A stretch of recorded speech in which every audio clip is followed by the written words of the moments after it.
The Antarctic Ocean was a place where silence had weight, an endless world of ice, darkness, and secrets buried beneath crushing cold. For weeks, the American expedition aboard the research icebreaker Odyssey had been mapping unexplored regions, studying marine life and climate patterns. But one morning, the sonar technician called out something that froze everyone. "There's something down there," he said quietly.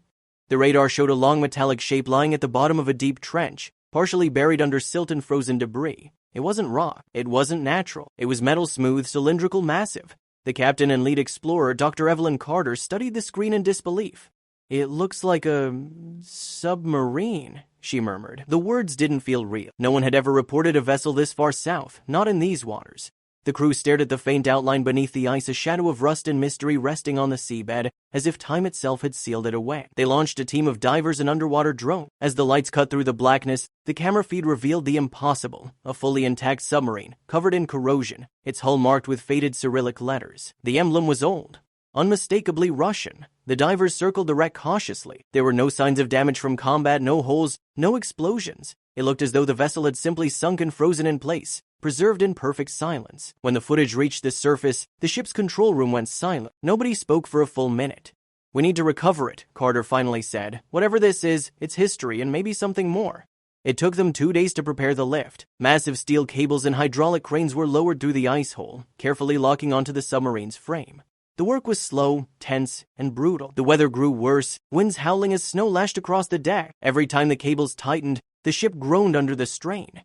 At one point, a storm rolled in so fierce they almost abandoned the attempt.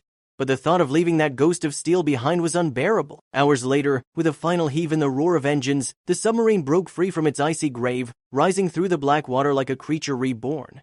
When it breached the surface, coated in frost and salt, the crew erupted in disbelief. The hull bore an old serial number RFS 879, a designation that didn't appear in any known registry. The recovery team worked quickly, securing the submarine onto the Odyssey's deck. The moment they stepped closer, the air filled with a sharp smell of rust and oil. The hatch was sealed shut, its wheel frozen in place.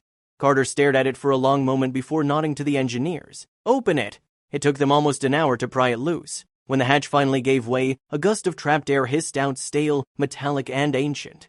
Flashlights pierced the darkness inside. Dust and condensation hung like fog. The interior was eerily intact, as if time had merely paused. Then someone whispered, "Torpedoes."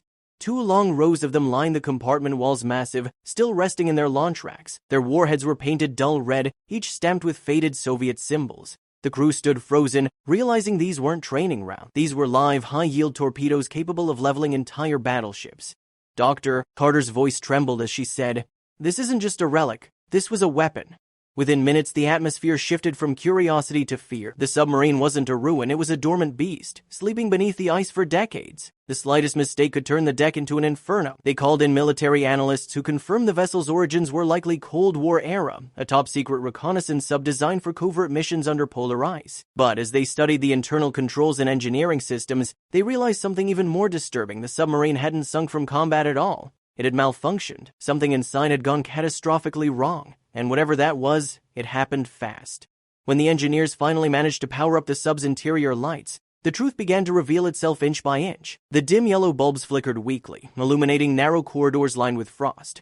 Everything inside was preserved: control panels, instruments, even handwritten notes still taped above the main console. But something felt wrong. There were no body. The crew had expected to find skeletal remains, signs of panic, anything that could explain how a fully armed submarine ended up abandoned at the bottom of the world. Instead, every bunk was neatly arranged, every locker closed. It was as if the entire crew had simply vanished.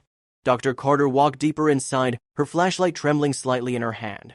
The walls were coated with thin ice, reflecting ghostly patterns as her beam moved. At the end of the central corridor, they found the captain's cabin. On his desk sat an old logbook, the cover cracked but legible. The final entry was dated the 17th of March 1962. The last words read, "Engines malfunctioning. Pressure levels unstable. Crew reports strange vibrations under hull. Unidentified sound like tapping."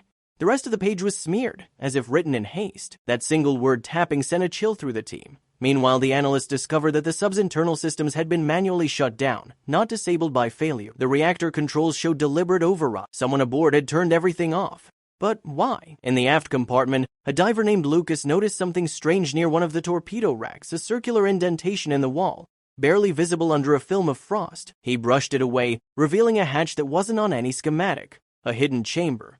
The crew gathered around as they forced it open. Inside was a small sealed room lined with lead plating and heavy insulation, and in the center a metal cylinder about the size of a person bolted to the floor. The markings on it were unmistakable: radiation warning, serial codes, and Cyrillic words roughly translating to thermal core prototype. The submarine hadn't been on a normal patrol. It had been testing an experimental reactor, one that never should have existed. Radiation readings spiked instantly. The team backed away as alarms on their sensors began to wail. Dr. Carter shouted, "Seal it back now!" But before they could close the hatch, they noticed something else written on the inside of the chamber door, carved into the metal with a knife. "Do not open. They never left." Silence. Everyone froze. No one spoke as they resealed the chamber and evacuated the submarine. The radiation spike subsided once the hatch was shut, but the words kept echoing in their minds. They never left. What did that mean? Later, in the ship's medical bay, several of the crew began reporting nausea, dizziness, and a faint metallic taste in their mouths, early signs of exposure. The mission was immediately halted. The U.S. government was notified, and within hours, a classified recovery team was en route. Before they arrived, Carter stood alone on the deck, watching the submarine as it sat motionless under the polar light. The wind howled across the ice. For a moment, she imagined the faint tapping from the logbook, rhythmic, distant, like a memory the sea refused to let go. When the military finally took control, they classified every recording, every photo, every second of data. The official report listed the operation as environmental research. The submarine was quietly towed away, its final destination undisclosed. Weeks later, as the Odyssey headed home, Carter received a message from one of the analysts who had stayed behind. It was a single line of text, sent from an encrypted channel before he vanished from communication entirely. The reactor wasn't the only thing sealed inside. That night, the ship's sonar detected faint tapping sounds beneath the ice again. 3 knocks, then silence. No one ever dove in those waters again.